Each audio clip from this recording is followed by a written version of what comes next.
Hi, in this video I will show you how to solve Gaussian integral. This is one of those integrals where you need to use certain tricks in order to solve them. The trick that we will use here is that instead of Gaussian integral, we will try to find Gaussian integral squared. Now, we simply expand the right-hand side into two exact integrals. And here comes the important part. Our variable in both integrals is x, and it's a dummy variable, meaning we can write any other letter instead of x, and nothing will change. Having done that, we now simply combine both integrals in exponential parts. We see that in exponential, we have minus x squared, minus y squared, or simply, minus x squared plus y squared. Now comes another important part. We see that we have x squared plus y squared, which looks like an equation for a circle. R squared equals x squared plus y squared. With that in mind, we will now substitute x squared plus y squared with r squared. It follows from that the best way to continue forward is to work in polar coordinates. In polar coordinates, we want to express a point, with x and y coordinates, in terms of new coordinates r and theta.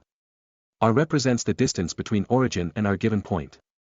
And theta represents the angle between x-axis and r. Transformations that allow us to move from old coordinate system to the new one are, x equals r, cosine of theta. And y equals r, sine of theta.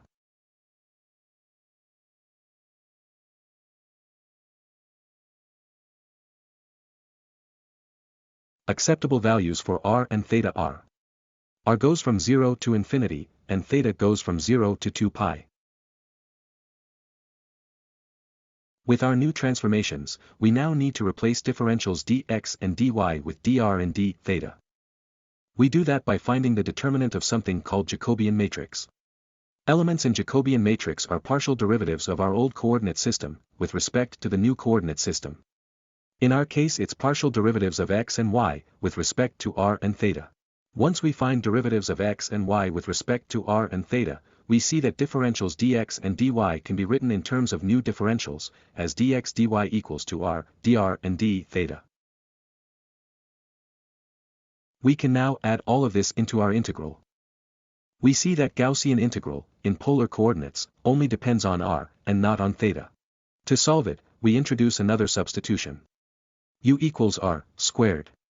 Integral of e to the minus u is a solvable integral. And it's simply minus e to the minus u. We need to calculate this expression at infinity and at 0.